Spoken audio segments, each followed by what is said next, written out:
Hi, everyone. Welcome back. If everyone can take a seat. Thank you. And hi, everyone who's virtual and joining us online. Thank you for your patience. It allowed a lot of us to go get lunch and to reconnect. So I am delighted to introduce Denise Ross, who as of yesterday, today, so she has a new job today, and I'm going to let her tell you about that. But as of yesterday, she was the U.S. Chief Data Scientist in the White House Office of Science and Technology Policy, where there she was spearheading efforts to expand access to and use of disaggregated data in the federal government to produce more equitable outcomes for Americans. Previously, she was a senior fellow at the National Conference on Citizenship, where she led a multidisciplinary group of stakeholders to coordinate support for a high-quality census. She is really good at that. I feel like that should get more emphasis on her bio. She was also a fellow at the Beek Center for Social Impact and Innovation, providing startup support for the new State Chief Data Officer Network. Denise has held other notable positions, but perhaps of most interest to our audience, she worked in local data. Earlier in her career, she served as Director of Enterprise Information for the City of New Orleans, where she established their Open Data Initiative, now recognized as one of the most successful in the country.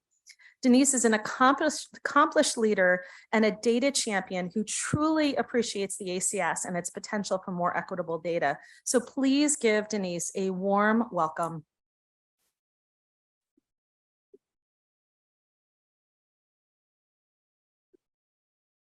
Thank you so much, Diana. It's an honor to be here at the ACS User Conference. As Diana mentioned, I work in the White House Office of Science and Technology Policy. That office's role is to harness the power of science, technology, and innovation to achieve America's greatest aspirations and tackle our biggest challenges.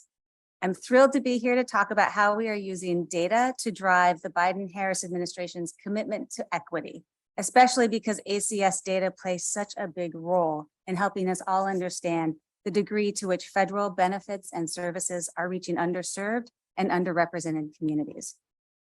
At OSTP, I've spent the last year and a half as the Chief Data Scientist of the United States, where we focused on implementing a whole of government approach to using data to advance equity. And today I am pleased to share that I have assumed a new role as the U.S. Deputy Chief Technology Officer for tech capacity. This is the first time this role has existed in the country, in the federal government, and it's focused on enabling governments across the country, that's federal, state, local, tribal, and territorial levels, to be more open, effective, and equitable. As you know, in order to use tech and data to drive more equitable community outcomes, governments need the right people, practices, and platforms. So that's what my new role is all about. And I'm thrilled to continue to collaborate closely with our new Chief Data Scientist of the United States, Dr. Dominique Duval-Diop, who's been my deputy for the past year. On his first day in office, President Biden launched an ambitious whole of government agenda with an executive order on advancing racial equity and support for underserved communities through the federal government. In that executive order, hold on a sec. I lost some slide, but that's okay. In this executive order, he wrote that, quote, "A first step to promoting equity in government is to gather the data necessary to inform that effort." So that's why he established a working group to identify shortcomings in data collection infrastructure and set a strategy to improve equitable data practices in the federal government. Last April, they released recommendations from this work, and I'd like to take a minute to unpack this term equitable data. It's sort of a term of art, and it means something specific. They are data that allow for rigorous assessment of the extent to which government programs and policies yield consistently fair, just, and impartial treatment of all individuals. And then there's a second part to the definition, and that is that they illuminate opportunities for targeted actions that will result in demonstrably improved outcomes for underserved communities. So this is not just data for data's sake. This is about turning data into action that results in more equitable outcomes for the American people. The key recommendation is that government collects data, their data in such a way that they can slice and dice it by different characteristics, and then uses those analyses to drive changes in policies or programs that will yield better outcomes. It's a valuable framework for designing policies and programs, whether it's figuring out who's being left behind in workforce support programs, addressing barriers to full representation in higher ed, identifying where you should invest in climate resilience, what neighborhoods need cooling stations, for example, for extreme heat events. And I'm sure it is not lost on you the urgency of the work behind this work.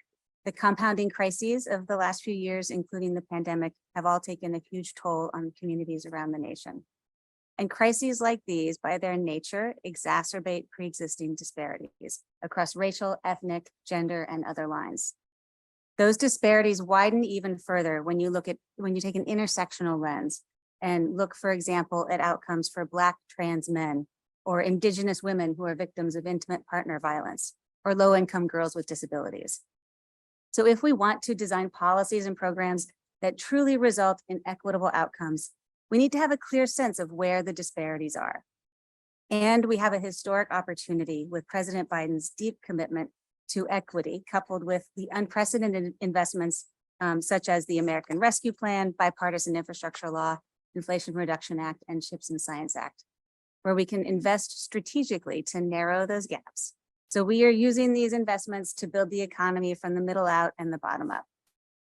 A few weeks ago, we released a progress report on how federal agencies are applying an equitable data approach to their work. So how are we doing in implementing these recommendations? I'm going to zoom through the highlights of progress across the 5 recommendations on equitable data, starting with progress that we're making on disaggregated data, making it the norm while protecting privacy. So the fundamental concept of equitable data is that it's disaggregated. So you can look below the top line number and assess what communities may be overburdened or underserved. What categories you disaggregate depends on the policy context, but it includes disaggregating by race, gender, sexual orientation, rural geographies, disabilities, disability status, and so on. The American Community Survey is a critical resource across federal agencies for doing this work, and we see it come up as a theme repeatedly as we work with federal agencies. We are seeing across federal agencies that they are also further disaggregating data on forms and surveys while protecting privacies. In many cases, this means adding basic demographic questions where they were not before. In other cases, it means adding more specific demographic questions. For example, instead of just having a category called Asian, breaking that down into Vietnamese, Japanese, etc. So I know all of you are probably following this Statistical Policy Directive 15 proposed changes for race and ethnicity. This is something that we always talk about because it's such an important step in the right direction. And of course, these are the proposed minimum categories that OMB is currently working from. But what I wanted to just note here, especially given my new role in tech capacity, is that when these categories are finalized in summer of 2024, there will be significant implications for all demographic data collection and analysis in the federal government and sectors such as law enforcement, healthcare, environmental justice, housing, and any academic research that might want to benchmark to federal census data, for example. So we're going to have a lot of work to do to propagate whatever the final categories are across just the software that collects the data in state and local governments and across the US. In addition to race and ethnicity, OMB also released this year some best practices for sexual orientation and gender identity data in surveys. If you worked with the Census Household Pulse Survey data in the last few years, you've noticed that they added a question on sexual orientation and gender identity to gauge how LGBT people were faring during the pandemic. And the White House also released an LGBTQI plus equity evidence agenda. It's a really great document. I encourage you to check it out if you haven't seen it yet. It provides a roadmap for federal agencies to take action to advance equity for LGBTQI plus people across a variety of domains, including housing, healthcare, economic security, education, and safety. And it has helpful guidelines for collecting sexual orientation and gender identity data on forms. So the bottom line here is that over the next few years, I expect that you'll start seeing more survey statistics and administrative data with sexual orientation and gender identity data in those demographics. The second recommendation is to catalyze existing federal infrastructure to leverage underused data. When the Equitable Data Working Group report came out, I think the thought here was to make better use of data linking so that if a question was already asked of a community in one survey or administrative form, that a new form or survey could link to the data rather than asking the question again. What we found when we've been working with agencies is that they've interpreted this more broadly, that they're just leaving a lot of data on the table. And so one thing they've done to meet this challenge of equitable data is to identify and curate what data assets they already have in-house and through other sources like the American Community Survey. So they're getting their data ducks in a row so that they can inform rapid equity assessments. This way it's at their fingertips when they need to do that work. We're also seeing a lot of dashboards that bring equitable data to managers and decision makers. This one from the Small Business Administration happens to be public and shows how they're doing on progress toward the president's goal of 15% of federal contracts going to small disadvantaged businesses. I love this dashboard because they are showing their work publicly as they're working toward meeting this goal of 15%.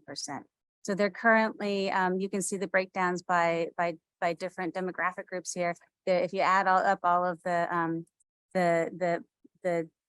minority-owned businesses, it's about 9.4% right now. So they've still got work to do, but I appreciate the commitment to openness and transparency here. The third recommendation of the Equitable Data Working Group is to build federal capacity for robust equity assessments. What we're seeing is that agencies are hiring new staff, conducting data science trainings, building data teams, putting their existing data professionals onto equity issues. And people like you who are skilled at ACS are especially valuable here. So I'm going to pause for a second and just ask how many of you in the room are already working for federal government? Okay, good. So that means a lot of you are not. So thank you for those of you who are in federal service. Thank you so much for doing the work that you do. For those of you who aren't, I want you to consider doing a tour of duty in federal government. It doesn't have to be a forever thing, but you get to work on high impact issues at scale and understand how, from the inside out, how government works. We have different ways to serve in federal government, depending on your career stage and interests. I've listed a few here. And I also tweet about them a lot. So you can follow me on Denise Ross 46 on Twitter. But one new program that we have is for recent grads. It's the US Digital Corps. It's a 2-year fellowship. We've got a Digital Corps fellow working in my shop right now, wrangling data about the bipartisan infrastructure law. Then there's we'll also be hiring government-wide for data scientists later this year in a single hiring action. This is like just one application, and then there's a bunch of agencies that are pulling from the same pool. So it makes it so much easier from the applicant perspective, but you have to keep your eye out for when that job announcement posts. And then there's always the US Digital Service, which is hiring data scientists. They work on cross-functional teams to transform critical public-facing services like modernizing our immigration system. And then there's the Presidential Innovation Fellowship. It's a 1-year entrepreneurship in residence, and that's how I got my start in federal government. The other thing that the agencies are doing is that they are using equitable data to inform policy. This is really exciting. We're starting to see changes in policies and programs because of the data.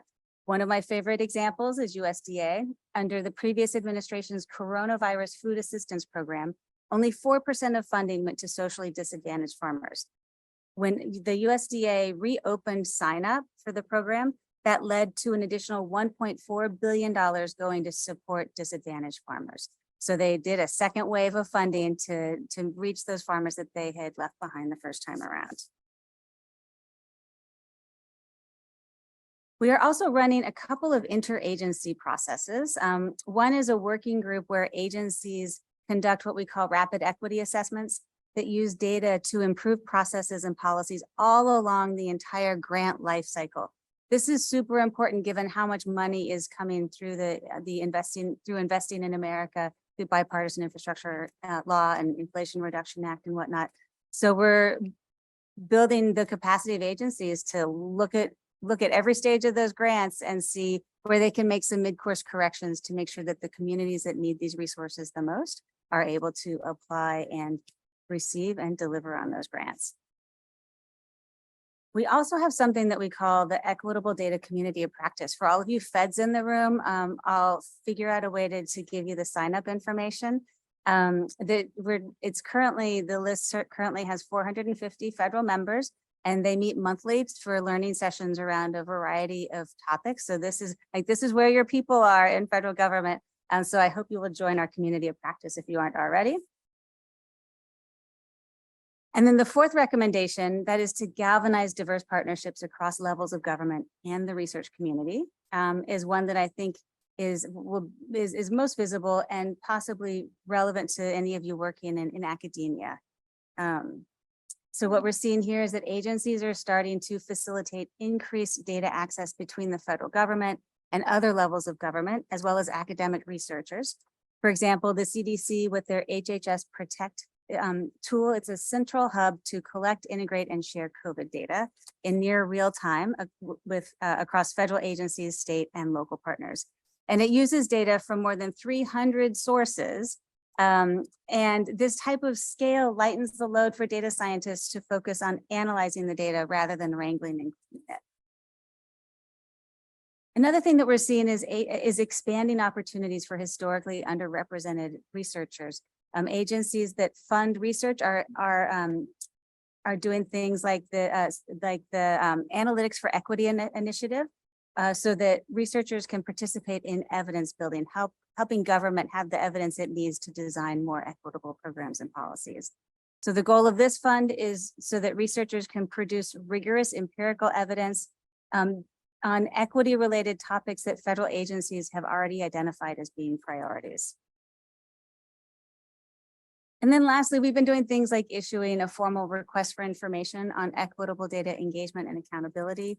Last fall, that garnered nearly 170 responses. And I know many of the organizations in this room responded, thank you so much. We read all of them and really internalize them. It's better than Christmas when those RFI responses start coming in. Equitable data plays a major role in our government's commitment to open data and open government, and fostering a democracy for and by the people. Which brings me to our last recommendation and how we're doing on being accountable. And there's a couple of fronts here that we're seeing that I think are very promising. One is we're seeing increasingly detailed reports from agencies, such as the series from the Veterans Administration on benefits that includes breakdowns by race and ethnicity and gender. And we're also seeing that agencies are publishing lots of user-friendly data tools that allow the public to conduct their own equity assessments. For example, EPA has enhanced its toxic release inventory tool by creating a version explicitly for community-based users. This allows users to track toxic releasing facilities along with 9 demographic indicators from the American Community Survey, including low income, education levels less than high school, and children under the age of 5. ACS data are showing up as the backdrop for many public-facing tools and internal tools that are assessing equity. So with that, I just wanted to leave you with what's next. The first is we are going to, because of what we've seen from agencies with their priority being on building their own capacity to do this work, we're really doubling down on expanding and diversifying the federal data workforce. Which is why every time I give remarks, I always ask people, have you thought about coming into federal government? Because we do need you, and especially if you know how to use the American Community Survey. The second area that we're working on is increasing access through things like data sharing agreements and other mechanisms. This is going to be complex, and we're going to need a complete team here at the table, and I'm eager to start having technical conversations about how we might do that. But we know that access to data has been a real pain point in terms of doing equity assessments. The third is we are expanding on the progress that we made on LGBTQI+ disaggregated data, and we'll be using similar processes to advance data on disabilities and rural geographies. And then lastly, we'll be leaning into open and accountable government. So while we're doing the intentional work of using data to identify disparities and then using the levers of government to fix them, we should be open and transparent about where we're starting and the progress or not that we are making. So with that, I'll close. Sometimes I wonder what I can do with this incredibly fancy position that I have in the White House. And one thing I can do is I can deputize all of you all today to be champions of equitable data in your daily work and your career moving forward. So as an equitable data champion, I challenge you to always be asking, what disparities are being masked because we aren't looking at the data disaggregated by aspects such as race, gender, and geography? How might we reduce barriers to underrepresented researchers, data practitioners, and even local journalists conducting their own equity analyses? And lastly, how can we use equitable data to approach our public service, eyes wide open, with an honest and public accounting of where we're starting from and regular data updates so government and society can make mid-course corrections on our path toward fixing our nation's longstanding disparities? It will take all of us to create the open and equitable data future that we need to serve all Americans, and I look forward to working with you all to make that a reality. Thank you.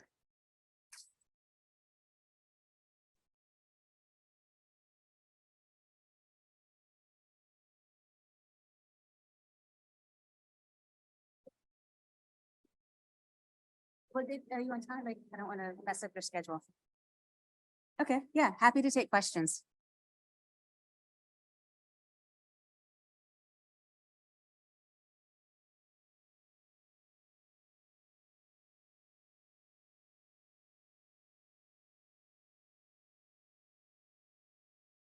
Oh, great.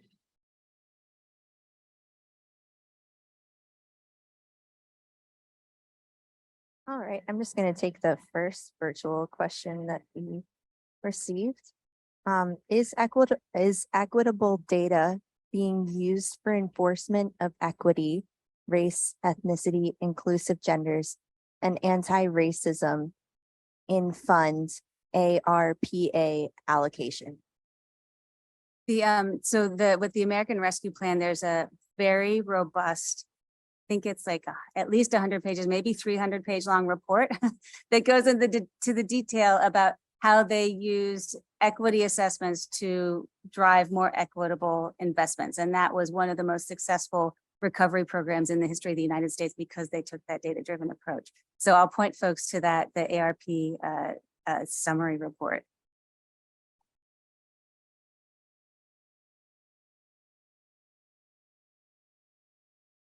The next question is, are there resources on standard practices on conducting rapid equity assessments? I love that question. In that federal community of practice, we are sharing the emerging effective practices there and also sharing some of the scripts and tools that departments are using to conduct those rapid equity assessments. It would be fantastic. I think we could definitely extract the essence of that and share it more widely if anybody wanted to collaborate on that. And also I will say, I mean, local govs have been doing this for a long time. So in many ways, we draw inspiration from the work already happening in the field in local data intermediaries, the NNIP groups, and also in local govs.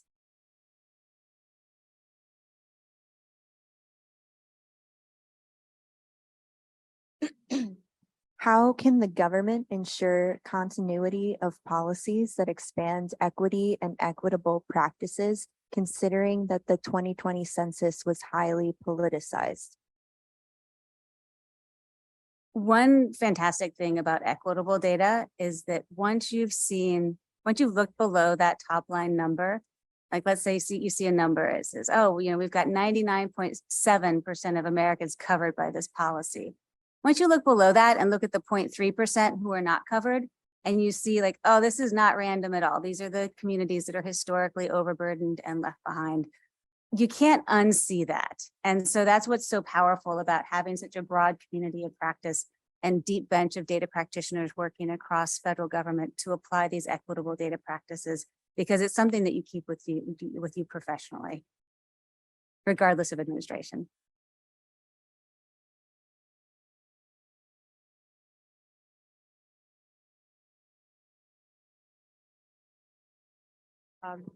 And if everyone could give Denise a really, really warm round of applause for her comments and for her presentation. Thank you. Thank you, thank you, thank you.